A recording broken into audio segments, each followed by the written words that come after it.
Agression à la machette en plein jour aux Elm.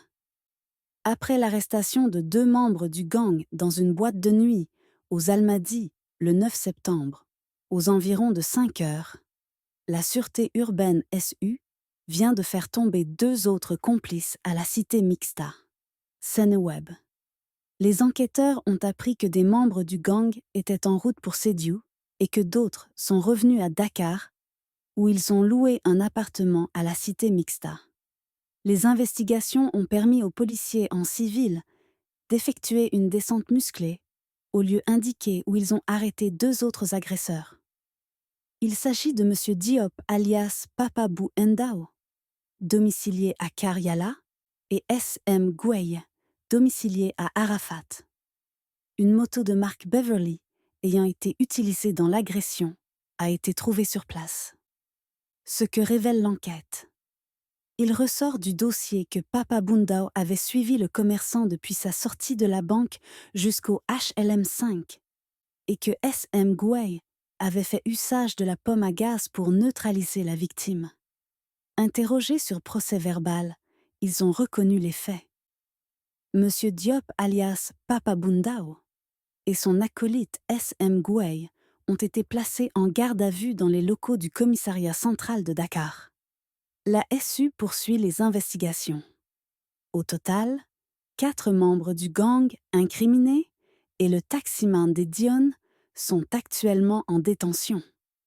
Pour rappel, le 6 septembre, aux environs de 12 heures, il est apparu sur les réseaux sociaux une vidéo virale montrant plusieurs individus s'attaquer et arracher le sac d'un individu à bord d'une moto. Séance tenante, la police a ouvert une enquête.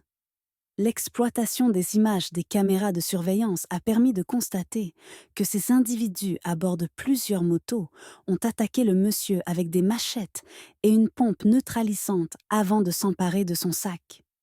C'est dans ce cadre que la police des HLM a procédé à l'interpellation du chauffeur de taxi, qui a été aperçu dans la vidéo, et l'a mis à la disposition de la SU.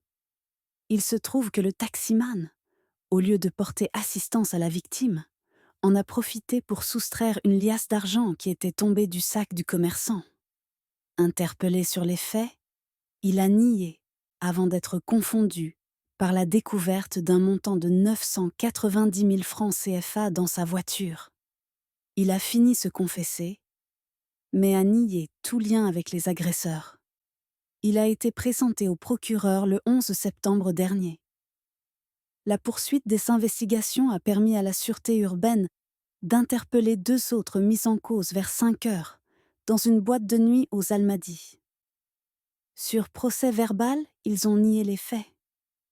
Mais l'exploitation des images des caméras de surveillance a permis d'identifier formellement l'un d'eux.